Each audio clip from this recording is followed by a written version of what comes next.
BJP নেতার মুখে তৃণমূল কর্মীদের জন্য চিন্তা। অর্থাৎ এতদিন আমরা দেখে এসেছি বা সবসময়তেই আমরা দেখি তৃণমূলকে আক্রমণ করা হচ্ছে, তৃণমূলের সঙ্গে বাকযুদ্ধ হচ্ছে, কিন্তু বিজেপির এক নেতা তিনি তৃণমূল কর্মীদের জন্য চিন্তা করছেন। অন্যদিকে জল গড়াচ্ছে, ভেতরে কি অন্যরকম কোনো গন্ধ রয়েছে? কারণ দেখুন, আরজিকর কাণ্ডের পর 13ই নভেম্বর কিন্তু রাজ্যে উপনির্বাচন হয়ে গিয়েছে, আর সামনেই বিধানসভা নির্বাচন। আর তার আগে বিজেপি নেতা তৃণমূল কর্মীদের জন্য চিন্তা করছেন, তার মানে কি অন্য কোনো গন্ধ পাওয়া যাচ্ছে? তিনি আবার বলছেন, মানে তিনি উপদেশ দিচ্ছেন যে তৃণমূলকে বাঁচাতে গেলে কি কি করতে হবে। সত্যি রাজনীতিতে তো অনেক কিছু হয়, আমরা তো অনেক ঘটনা দেখেছি, তাই রাজনীতিতে কোনো কিছুকেই চিরস্থায়ী বলা যায় না। তাই এখন বিজেপির এক বড় নেতা, তার মুখে তৃণমূল কর্মীদের জন্য চিন্তা, সত্যিই কিন্তু একটি রহস্য তৈরি করে, তাই না? কি বিষয় বিস্তারিত বলবো। তৃণমূলকে তৃণমূলের হাত থেকে বাঁচানোর জন্য এরাজ্যে তৃণমূলের বিসর্জনের প্রয়োজন আছে। গত 2 বছরে সব থেকে বেশি শেষ হয়েছে তৃণমূলের কর্মীরা। প্রত্যেকটা অভিযোগ বিজেপির দিকে নয়, তৃণমূলের দিকে। বিজেপির নেতার মুখে তৃণমূল কর্মীদের জন্য চিন্তা, বলছেন যে তৃণমূলকে বাঁচাতে গেলে তৃণমূলের বিসর্জনের প্রয়োজন, আর তৃণমূলের ভোট সংস্কৃতির মধ্যে দিয়েই তৃণমূলকে বিদায় দিতে হবে। বুধবার সল্টলেকে বিজেপির পার্টি অফিসে একটা প্রেস কনফারেন্স ডাকা হয়, আর সেখানে উপস্থিত ছিলেন বিজেপির রাজ্যসভার সাংসদ তথা মুখপাত্র শ্রমিক ভট্টাচার্য, রাজ্য কার্যনির্বাহী কমিটির সদস্য শিশির বাজৌরিয়া। সেখানে তৃণমূলকে কটাক্ষ করতে গিয়ে শ্রমিক বলেন, তৃণমূলকে তৃণমূলের হাত থেকে বাঁচানোর জন্য এরাজ্যে তৃণমূলের বিসর্জনের প্রয়োজন আছে। গত পরিসংখ্যান দেখুন, গত 2 বছরে সব থেকে বেশি শেষ হয়েছে তৃণমূলের কর্মীরাই। প্রত্যেকটা অভিযোগ কিন্তু বিজেপির দিকে নয়, তৃণমূলের দিকে। প্রত্যেকটা পরিবার দাবি করেছে পুলিশ সিআইডির ওপর ভরসা নেই। তৃণমূল ভোট সংস্কৃতির মধ্যে দিয়েই আমরা তৃণমূলকে বিদায় দেব। কি বলেছিলেন শ্রমিক ভট্টাচার্য, শুনে নিই। তৃণমূলকে তৃণমূলের হাত থেকে বাঁচানোর জন্য তো এ রাজ্যে তৃণমূলের বিসর্জন প্রয়োজন আছে। গত 2 বছরের পরিসংখ্যান দেখুন, সবচেয়ে বেশি তৃণমূল কংগ্রেসের কর্মীরা। আর প্রত্যেকটা ক্ষেত্রেই অভিযোগের তীর বিজেপির দিকে নয়, তৃণমূলের দিকেই। প্রত্যেকটি পরিবার দাবি করেছে সিবিআই তদন্তের কারণে এই পুলিশ সিআইডির উপর তাদের কোনো আস্থা নেই। হাওড়া পর তার স্ত্রী প্রতিমা দত্ত প্রথম সিবিআই তদন্তের দাবি করেন, পুলিশের বিরুদ্ধে তিনি অভিযোগ করেন, কারণ সেখানে সাপ্লিমেন্টারি চার্জশিট থেকে বেছে বেছে কয়েকজনের নাম বাদ দেওয়া হয়েছিল। তদন্ত চলছে, পুলিশের অসহযোগিতার মধ্যে দিয়ে তদন্ত চলছে, আর সেই প্রক্রিয়া তো এখনো চলছে। ওখানে তো তৃণমূল মেরেছে ওকে। দেখা গেছে যে উত্তরবঙ্গে মাদারিঘাট এবং সীতাই ক্ষেত্রে বিজেপির প্রতীক যেখানে ছিল সেখানে সাদা সেলোটেপ দিয়ে দেওয়া এবং সেখানে কালার করে দেওয়া হচ্ছে। আর প্রার্থী 200 মিটারের মধ্যে প্রতীক চিহ্ন নিয়ে ঘুরে বেড়াচ্ছে। আজকে মেদিনীপুরে পাশের যে বিধানসভার বিধায়ক, সেই বিধায়ক প্রার্থীকে নিয়ে বিভিন্ন বুথে বুথে ঘুরছেন। তৃতীয়বারের জন্য ক্ষমতায় এসেছে তৃণমূল কংগ্রেস, এগিয়ে বাংলা, সুতরাং এগুলো হবেই। এগুলো ধরে নিয়েই তো আমরা নির্বাচনে এসেছি, এবং এই নির্বাচন প্রক্রিয়া, এই ভোট সংস্কৃতির মধ্যে দিয়েই আমরা তৃণমূলকে বিদায় দিয়ে দেব। মানুষ তৃণমূলকে বিদায় দেবে, একটু অপেক্ষা করুন।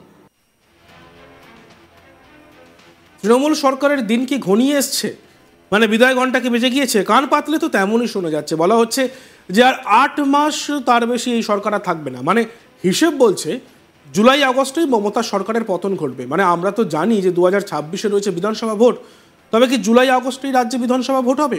সেই জল্পনাই উস্কে দিচ্ছে বিজেপির রাজ্যসভার সাংসদ শ্রমিক ভট্টাচার্য। 13ই নভেম্বর বিধানসভার উপনির্বাচনের ভোট গ্রহণ প্রক্রিয়া হয়। ভাগ্য নির্ধারণ হতে চলেছে প্রতিটি উপনির্বাচনের প্রার্থীদের। রাজ্যের 6টি বিধানসভায় উপনির্বাচনের ভোট গ্রহণ প্রক্রিয়া শুরু হয় বুধবার সকাল থেকেই। ভোট হয় নৈহাটি, হাড়োয়া, মেদিনীপুর, তালডাংরা, সিতাই ও মাদারিঘাটে। এদিন রাজ্যের 6টি কেন্দ্রে উপনির্বাচনের পরই এই দাবি করেছেন রাজ্য বিজেপির মুখপাত্রের দায়িত্বে থাকা শ্রমিক ভট্টাচার্য।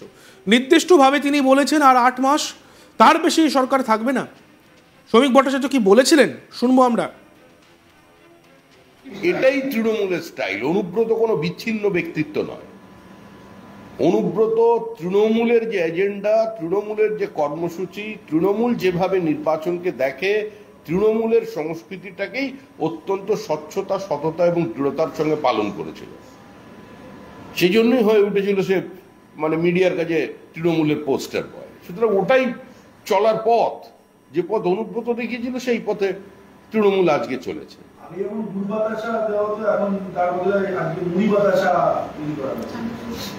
খেয়ে নিক মানুষ, আর 8 মাস, তার বেশি সরকার থাকবে না।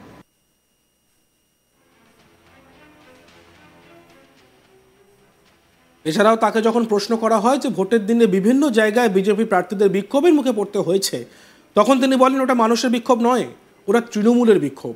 2024 থেকে তৃণমূল এই পন্থা নিয়েছে। মানুষের ক্ষোভ আছে তৃণমূলের বিরুদ্ধে। তৃণমূলকে মানুষ প্রত্যাখ্যান করেছে, তৃণমূলকে শেষ করেছে। গত 2 বছরে 90% তৃণমূলের কর্মী শেষ হয়েছে, অভিযোগ তৃণমূলের বিরুদ্ধেই। শ্রমিক ভট্টাচার্যের বক্তব্য শুনব। ওগুলো মানুষের ক্ষোভ নয়, ওগুলো তৃণমূলের ক্ষোভ, ওগুলো প্ল্যান্টেড।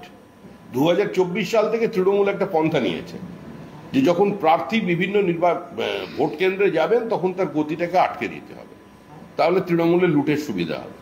সেই জন্য 2024 সালেও লোকসভা নির্বাচনে যা দেখেছিলেন, প্রার্থীর গাড়ি ঘিরে বিক্ষোভ, দিলীপ ঘোষকে ঘিরে বিক্ষোভ, ভাঙচুর, ঠিক আজকেও একই ঘটনা ঘটেছে।